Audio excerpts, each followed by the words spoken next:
Presiding Officer, on behalf of Scottish Labour, I offer my sincerest congratulations to Humza Yousaf on being nominated as our next First Minister.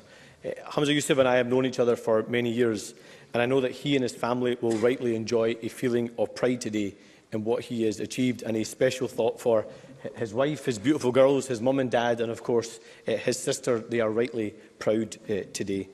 And regardless of our politics, we should all take immense pride that this country is to have its first minority ethnic First Minister.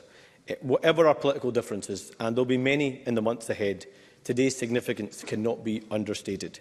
It is something our grandparents would never ever have imagined when they arrived in this country and made Scotland their home. But reaching this historic moment has not been easy, and I know that he has faced personal abuse and racism, as have so many others who don't have the platform that he and I are fortunate to have.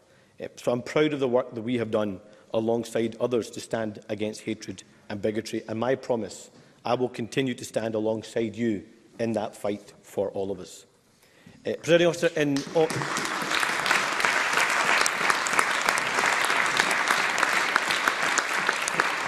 in extending my congratulations to Humza Yousaf on being appointed as the First Minister from a minority ethnic background, for obvious reasons, I hope he's not the last.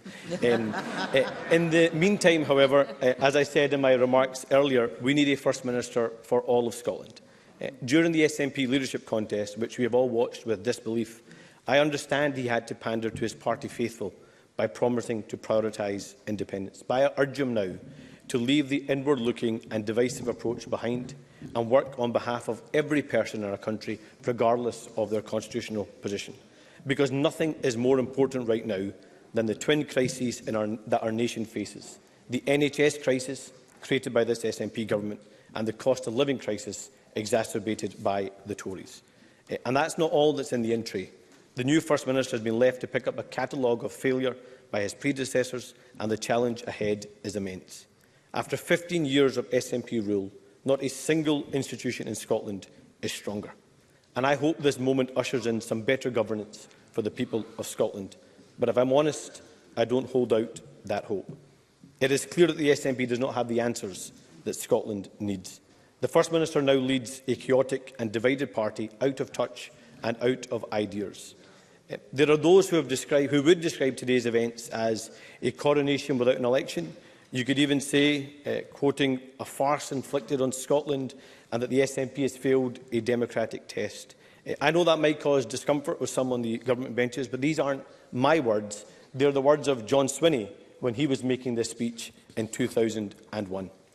Because while Mr Yousaf has inherited the SNP's woeful record, he has not inherited Nicola Sturgeon's mandate. That's why we need an election, because only through a change of government will we be able to truly deliver the better governance that Scotland needs.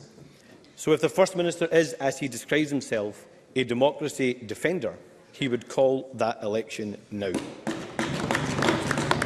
But if he lacks the courage for that, then the least we can ask is that he use the power of government to change people's lives for the better. This Parliament has the immense power to change Scotland. That should be the opportunity ahead of us. So again, my promise: where we can find consensus or common cause in this chamber, we should work together. When we disagree, as we inevitably will, from these benches we will always attempt to offer positive alternatives.